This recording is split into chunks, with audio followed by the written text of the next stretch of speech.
And the reminders from your Lord come in many different ways. You could see something in the street happening, and that's a reminder for you from your Lord. You could see a car accident.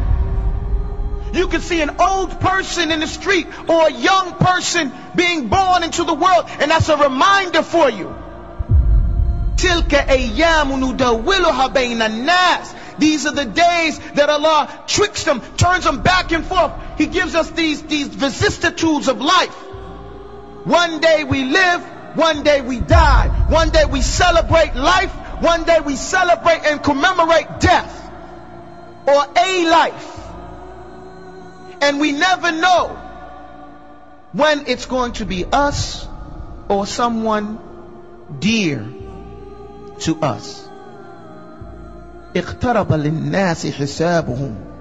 The people's account, your account, is getting closer and closer. What do you think is going on when we start going gray? I mean, that's a major sign. And most of us here are going gray. We have some gray. How long do you think you're going to live? What do we as the Muslims believe? And what does our belief make us do? Because what we're talking about here is general. Everybody wants a quick fix. There is no quick fix in Islam.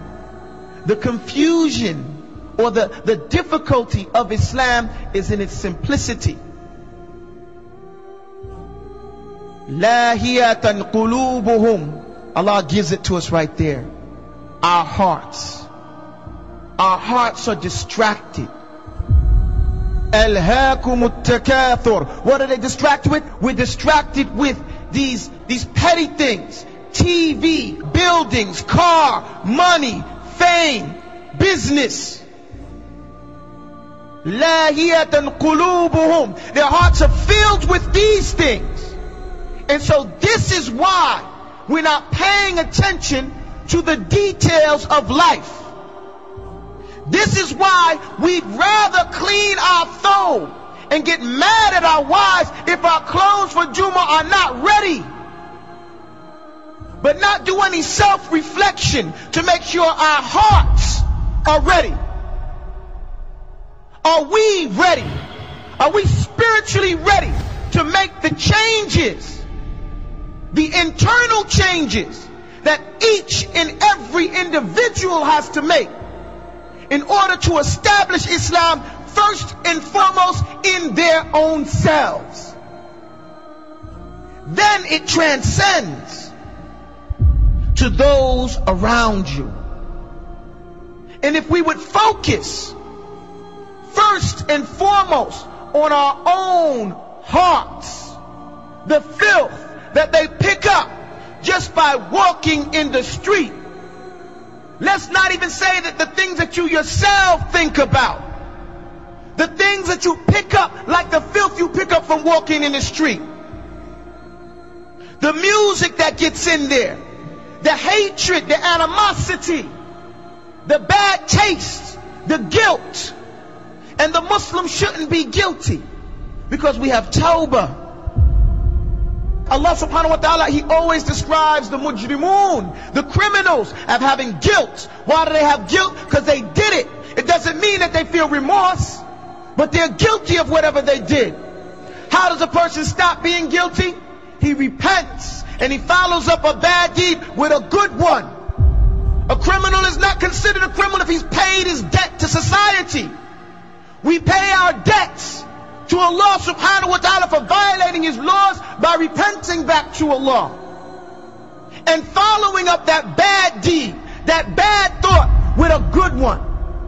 And we purify our hearts. We set ourselves right by returning back to that right position. But it's as if it's just like Allah subhanahu wa ta'ala said, Lahiyatan qulubuhum. The people's hearts are distracted. Our hearts, let's not say someone else. Our hearts are distracted. What are they distracted with? You know. Everybody here knows what his dhamir, what his conscious is considering what happens. وَأَصَرُّوا النَّجْوَى الَّذِينَ ظَلَمُوا. Allah says those who are the oppressors. But let's take it on the language, because people oppress themselves. Anybody who violates the law of Allah has oppressed themselves. People conceal their secret thoughts and their secret conversations. When someone comes and gives us some advice and we don't like it, هَلْ هَذَا إِلَّا بَشْرٌ مِثْلُكُمْ, this guy, who does he think he is? He's nobody, just somebody just like us. We say that, not just to the Anbiya, but to the Imam, to the guy in the street. Somebody tells you Islam says you have to grow a beard. You get mad at him, like he's the problem. Like you didn't know that when you shaved your face. Nobody can force you to do anything. We're not trying to pick on the brothers that shave. I'm just making a point. Any law, anybody says anything to somebody, we don't like what you said. How dare you tell me that? Who do you think you are? The ego. Allah is telling us over and over and over and over and over and over again, reflect on the message, because your account with your Lord is coming. And all we've been doing is wasting our time.